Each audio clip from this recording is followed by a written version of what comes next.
1,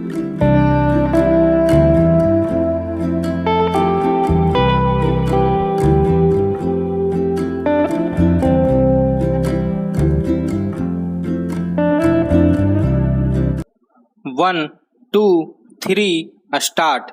महोदय, समीक्षाधीन वर्ष में ग्रामीण विकास कार्यक्रमों को और कारगर तथा सुदृढ़ बनाया गया। मंत्रालय के कार्यक्रमों में दूरगामी प्रभाव वाले कई तरह के सुधार करने की पहल की गई। इन सभी सुधारों में मंत्रालय से संबंधित दो मुख्य मुद्दे हैं। ठोस जल संभरण विकास नीति के जरिए ग्रामीण विकास कार्यक्रमों को स्थायित्व प्रदान करना और इन कार्यक्रमों में लोगों की अधिक से अधिक भागीदारी सुनिश्चित करना। ये नए कदम ऐतिहासिक 73वें संविधान संशोधन अधिनियम 1992 की पृष्ठभूमि में उठाए गए थे, जिनका उद्देश्य पंचायती राज संस्थाओं को शक्तियां प्रदान करना तथा ग्राम पंचायतों के स्तर तक सही मायनों में विकेंद्रीकरण की प्रक्रिया को सुनिश्चित करना है। अब पहले से कहीं अधिक इस बात को महसूस किया जा रहा है कि ग्रामीण गरीबी के दलदल में फंसी हुई काफी अधिक ग्रामीण जनता को इसके चंगुल से छुड़ाने के लिए यह आवश्यक है कि हम ग्रामीण विकास के कार्यक्रमों में अधिक लोगों को शामिल करें। 10वीं योजना दस्तावेज के आमुख में इस मौलिक मुद्दे का संक्षेप में उल्लेख किया गया है कि विकास कार्यों के लिए सरकार की ओर ताकते रहने तथा उस पर पूरी तरह से निर्भर रहने की प्रवृत्ति बढ़ती जा रही है, जिसे बदलना होगा। विकास की प्रक्रिया में लोगों को पूरी तरह से भाग लेना चाहिए और सरकार को उसमें सहयोग करना चाहिए। लोगों की जरूरतों और निचले स्तर पर योजना बनाने में उनकी भागीदारी को मंत्रालय के एजेंडा में शामिल किया गया है। इससे कार्यक्रमों की आयोजना तैयार करने हेतु ऊपर के स्तर से नीचे की ओर पहले से चली आ रही पद्धति में निश्चित रूप से परिवर्तन आया है और यह लोगों, स्वैच्छिक एजेंसियों और सरकार का सहयोग लेने की प्रक्रिया से संभव हुआ है। कार्यक्रमों में नई पहल के परिणाम स्वरूप लोगों के दृष्टिकोण में परिवर्तन हुआ है और यदि यह प्रयास इसी गति से आगे जारी रहा तो इससे निकट भविष्य में विकास की प्रक्रिया में उल्लेखनीय परिवर्तन आ सकता है। इसी पृष्ठभूमि में वर्ष 2000-2001 में मंत्रालय की उपलब्धियों को देखा जाना चाहिए। मजदूरी, रोजगार तथा ऋण से जुड़े स्वरोजगार कार्यक्रम गरीबी निवारण के कार्यक्रम हैं, जिन्हें मंत्रालय द्वारा किए जाने वाले काम की कार्यसूची में प्राथमिकता दी जाती रही है। गांवों में कम उत्पादकता और अल्प रोजगार सहित बेरोजगारी की समस्या से विशेष रूप से जुड़ी हुई अपनाई गई नीति ग्रामीण गरीबों पर तीव्रता से सीधा प्रहार करने की रही है। लक्ष्य यह है कि इस शताब्दी के अंत तक जरूरतमंद लोगों को पूरा रोजगार उपलब्ध कराया जाए। ग्रामीण विकास की योजनाओं का प्रमुख उद्देश्य गरीबी को कम करना है। इसके लिए केंद्रीय योजना आवंटन में 3 वर्षों के दौरान उत्तरोत्तर बढ़ोतरी की गई है।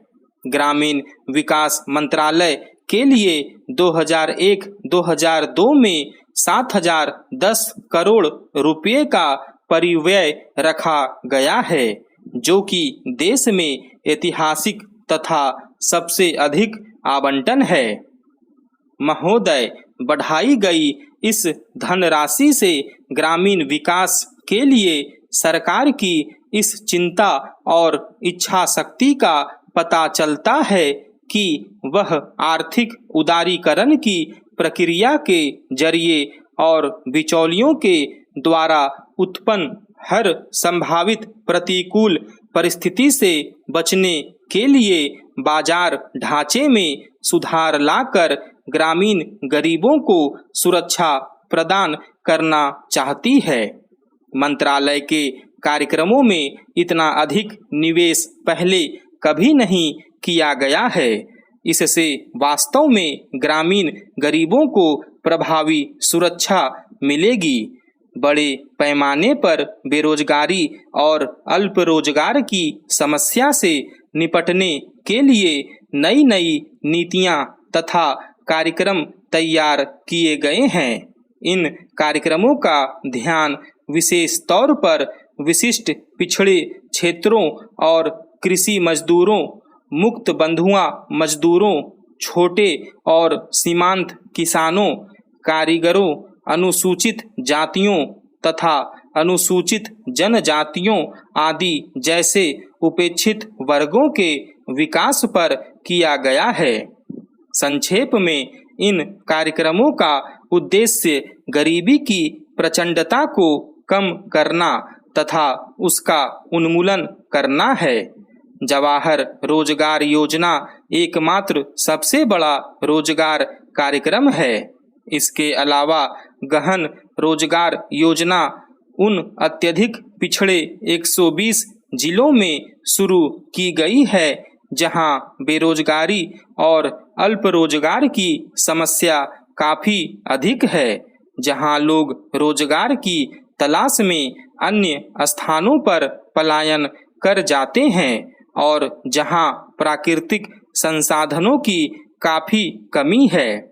जवाहर रोजगार योजना और गहन जवाहर रोजगार योजना से लगभग 1037 मिलियन श्रम दिनों का रोजगार पैदा होने की संभावना है, जिसके लिए केंद्र का अंश 3,855 करोड़ रुपये है। इसी प्रकार सुनिश्चित रोजगार योजना गरीबों को खेती के खाली मौसम के दौरान 100 दिनों का सुनिश्चित रोजगार उपलब्ध कराने की दृष्टि से अक्टूबर 1993 में शुरू की गई थी। इसने ग्रामीण क्षेत्रों में अपना स्थान बना लिया है और वहां इसका बेरोजगारी और अल्प रोजगार की समस्या को हल करने के लिए एक महत्वपूर्ण कदम के रूप में काफी स्वागत किया गया है। इस योजना के अंतर्गत 1 करोड़ से अधिक लोगों को पंजीकृत किया गया है, जो कि देश के पिछड़े और कम साधन वाले खंडों में निर्धनतम लोगों को रोजगार की सुरक्षा तथा खाद्य उपलब्ध कराने के लिए एक महत्वपूर्ण तथा मुख्य माध्यम है। शुरू में यह योजना सूखाग्रस्त, मरुस्थली, आदिवासी और पहाड़ी क्षेत्रों के 1778 पिछड़े इलाकों में शुरू की गई थी, जहां पुनर्गठित सार्वजनिक वितरण प्रणाली लागू की गई है। इस वर्ष में इस योजना को और 409 पिछड़े खंडों में लागू किया गया है। इस योजना से लोगों को मजदूरी रोजगार के लिए बहुत बड़ा आश्वासन मिला है और उन्हें रोजगार के लिए एक नई दिशा प्राप्त हुई है। यह योजना गति पकड़ रही है और चालू वर्ष के दौरान 1200 करोड़ रुपये के केंद्रीय परिव्यय से लगभग 200 मिलियन श्रम दिनों का रोजगार सृजित होने की संभावना है। ग्रामीण गरीबों के सबसे कमजोर वर्गों को मकान उपलब्ध कराना न केवल उनकी बुनियादी आवश्यकताओं की पूर्ति करना है, बल्कि इससे उन्हें स्थायित्व मिलता है तथा एक सामाजिक स्तर उपलब्ध होता है। स्टॉप।